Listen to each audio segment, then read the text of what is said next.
JWL Sports, where we review all the best sports clips from around the country. Now you're probably wondering, why should I watch over here instead of over there? Because over there, they don't care about what you have to say. They say this all the time. They talk down to us. They think we're just a bunch of clowns on YouTube, Twitter. But I think it's the opposite. I think we know exactly what we're talking about. So I read every single comment. So if you think what I'm saying is the most ridiculous thing you've ever heard, let me know in the comments below. If you think what I'm saying is the most amazing thing, then definitely please let me know. Either way, let's get into some fights. Let's get into some discussions. And ultimately, let's just have some fun. And please do consider subscribing. We are building an amazing community here, and it's turning into something truly, truly special. I want to build something that we all genuinely feel connected to, something that we're really excited to be part of, and I think we're well on our way to doing it. So without further ado, let's get to it. We're watching a clip of First Things First, reacting to Lamar Jackson and the Ravens. This clip is less so about the game as a whole, about the Chiefs versus the Ravens, and this is more focused on Lamar Jackson. I assume. I haven't watched this clip, but that's what it looks like, especially because I had just done the clip earlier in the show where they talk about the Chiefs versus Ravens in that game as a whole. So to me, I think this clip is probably more focused on what the heck happened with Lamar. I know a lot of Chiefs fans really want to take full responsibility for how Lamar Jackson and the Ravens played. That was undeniably a part of it, without a doubt. But I definitely think the brunt of the blame goes to Lamar Jackson and the coaching staff and the offensive game plan. I mean, it was just such a terrible game plan. And again, the Chiefs did everything they needed to do, but Lamar Jackson made some terrible decisions that he wasn't forced into doing. You know, he just made some terrible decisions. He imploded, getting all angry, slamming the field, slamming his helmet. It was just ugly and disastrous. And again, they're the leading rushers throughout the whole NFL, averaging 32 carries a game. And in this game, they had 16 carries. To the Chiefs, 32 carries, right? You have one elite offensive head coach with the elite GOAT quarterback, and they're handing the ball off 32 times. And now you have the Ravens, who were leading the NFL in carries, and they do half of that. And the majority of those carries were scrambles from Lamar. So it was just a terrible game plan, and to me really highlights the beauty and the best thing that the Chiefs have going for them is the duo of Andy Reid being the GOAT offensive head coach, and Patrick Mahomes obviously being who Patrick Mahomes is as well. And you just can't take that for granted. And if you're a Chiefs fan, you should have just nothing but gratitude for that, because I think Lamar Jackson has a lot more growing up to do and has kind of proven to not be trustworthy. Honestly, I mean, there's just no other way to look at it from this point. But then also the issues that when you don't have a true offensive head coach or just a true bona fide offensive coordinator. I know they did some great things this season, but this game plan was just weird and bizarre and unlike anything they did throughout the whole regular season. And so you have to ask yourself, why did they do that? It doesn't really make sense. And you can't just say it was because the Chiefs defense was just so intimidating and they forced them into a game plan that they didn't want to do. That is what they wanted. I mean, like, I don't know. Brew brought up in the previous clip, it was interesting that they abandon the run because the Chiefs scored so quickly the first two times with Patrick Mahomes, and so they thought this was going to be a shootout. So then they just started throwing the ball. But again, as the game unfolded, it proved to not be a shootout. So you have to readjust. So I don't really know. I honestly don't know what I witnessed in that regard. I mean, it was shocking. The official sponsor of fans' hearts, Ravens headed home. MVP and the Ravens' dominant offense mustered 10 points. Rushed the ball 16 total times, had 3 turnovers, and almost 100 penalty yards. I mean, that throw was nowhere near. Lamar. That was a terrible throw, right? That's nothing to do with the Chiefs' I'm not frustrated defense at at all. that point. I'm angry about losing. We're a game away from the Super Bowl. We've been waiting all this time, all these moments for an opportunity like this, and we fell short. But I feel like our team we're gonna build. This offseason we're gonna get right, get better, grind, and try to be in this position again. But on the other side, a victory. Okay, Brew, who's the most to blame for the Ravens' loss? Well, look, I'm a believer. Lamar's gotten the lion's share of the credit. Even though Monken did a good job and Harbaugh and the defense was awesome, Lamar got most of the credit. So he should get most of the blame, particularly when he doesn't play well. But I think, and again, I don't want this to come off like I'm saying the Ravens lost the game rather than the Chiefs winning. No, it's fair. Because at this point, you have to figure Mahomes was going to do something to win the game no matter what happened.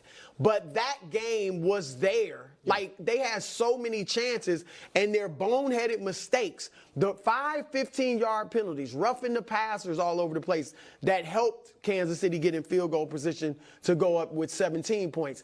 And then Zay Flowers with the taunting. That is just that's the thing that upsets me the most, because I think they would have scored there. Now it's a different game. You're down 3 early in the fourth quarter. But the coach, they never adjusted to Baltimore's blitzing. Kansas City's blitzing. Yep. They abandoned the run game. Like, if that was their game plan going in, or if they panicked when Kansas City scored on the first 2 drives, whatever the case, I thought the game plan became horrible for most of the game. So I put a lot of it on the coaches and the boneheaded mistakes by the players. Yeah, I saw this as being an issue of ego.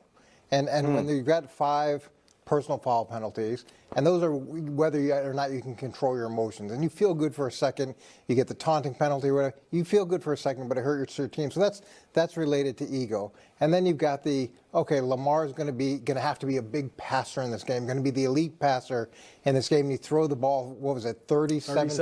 Yeah. So the last time they threw it 38 times was against Pittsburgh. They lost 17-10. So now you're going to throw the ball that many times and run the ball 16 times.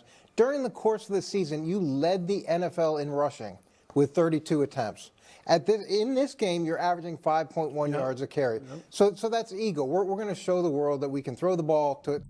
So that's what I don't get. I don't think it's ego. I can't imagine. It's hard for me to understand, because everything he's saying is correct and brought up, right? It's like, why are you not handing the ball up? You're doing good when you're running the ball. And, why are you making him? And I don't think it's ego. I don't think the coaches are going into this game plan and saying, we want to show the world what Lamar can do passing the ball. I think they ultimately just want to win the game.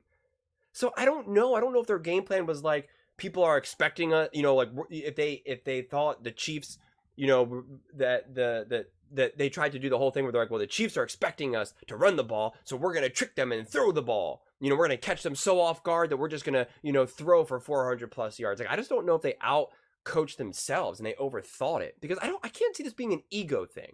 The ego thing of taunting and stuff like that, and, that's fine. But in terms of the game plan itself, and then also abandoning the run throughout the game, I can't see how that's an ego thing. I struggle, because what's worse for your ego is losing and throwing interceptions and not looking good and not just doing what works. So I don't really understand. And again, I think it was also great how you pointed out that the Ravens lost 17-10 against the Steelers. And the Steelers obviously have a great defense, but again, it's just the game plan for the Ravens was just flawed. And I think what Brew highlighted too is that it's not to take away anything from the Chiefs, absolutely not to take anything away from the Chiefs, but 2 things can be true at the same time. We can say that the Chiefs played great defense and that the Ravens just played bad offense, right? So you just can't give all the credit to one side and just say the Chiefs made the Ravens just play terrible defense, and that's the story. It's like, that's not the whole story. We saw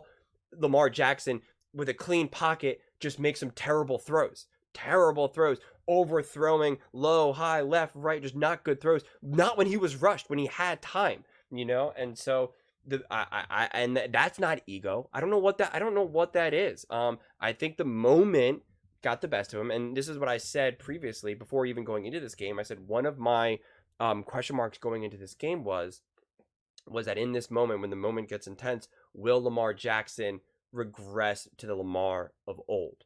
And that's exactly what happened. He was not a good pocket passer, and he relied on his feet and was scrambling and trying to run. And it was just not good football. It was just not good football, and they didn't put Lamar in a position to succeed. They just didn't. And again, Lamar wasn't doing himself any favors either. But the abandonment of the run, and even the meltdown from Lamar, I feel bad. You see Lamar's post game, and I feel for him. I really, really do. Because again, he seems like a good person, and he cares. He cares, right? Even though I think he gets too emotional, and I think it's a bad look, and bad leadership to be, slamming your helmet and slamming the field, especially when you're in this game, right? Like, you're still in this game, you can still win it. You need to be composed. But at the same time, he clearly cares, right? He's not out on the sideline being like, man, screw this, whatever, man. Like, he cares. So I respect that, right? You want someone who cares?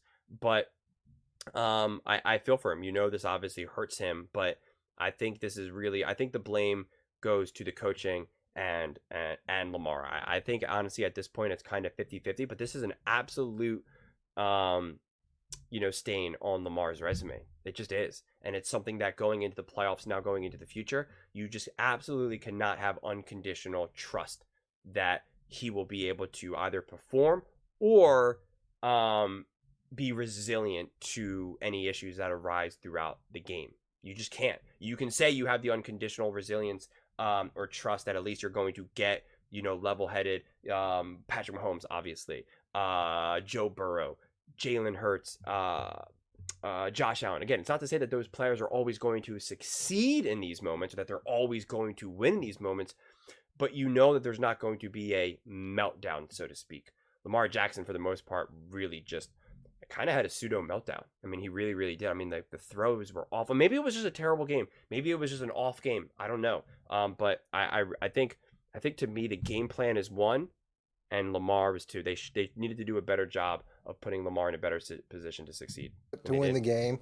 And then you've got Travis Kelce. You've got the arguably one of the greatest tight ends that's ever played. And you could argue that he's, in that top spot. Yeah. And he's breaking Jerry Rice's record. Right. And you're going to allow him to get 11 catches. Well, I get it. You've got a really good young safety. Why not double team him? They've got one star on this team. Why not double team him? So, again, that's ego.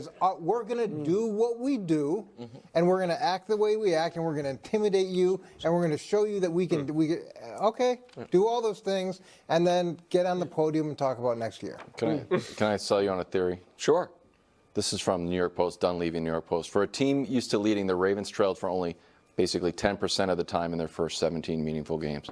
Do you buy that they were too good for their own good, and they fell behind and started to basically freak out? Panic. So I think that being that dominant in the regular season, if you haven't won a championship as a group before, can bite you in the playoffs unless you are so dominant you're never going to play a close game.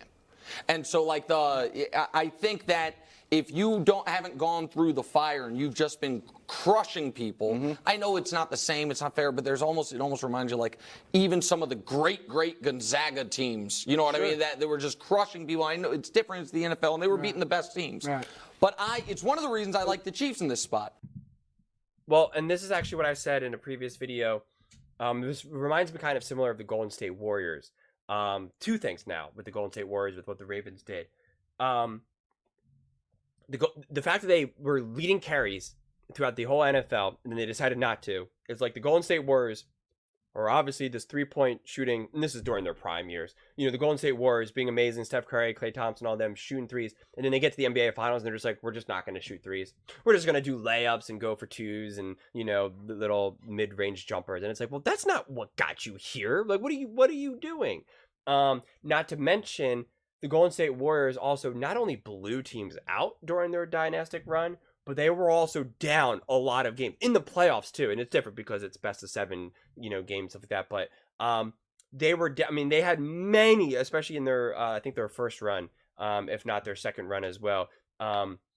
They had so many games where they were down by like 20 some points and they come back and win the game, right? So they never panicked. That was like the big narrative that they would always say about the Golden State Warriors, is that even when you're down by 20, it doesn't matter. There's no panic, right? Ice in the veins of Steph and Klay, and also with the 3-point shot, you're able to, a 20-point deficit is no longer as intimidating as it once was. And so I could see that argument with the Ravens, is that with the Ravens, they didn't have that championship pedigree, and so that when they were down, there was some of that panic, and that is always the benefit of being the veteran, of having the experience, and that is something that you can't compete against now with Patrick Mahomes and Andy Reid, for that matter.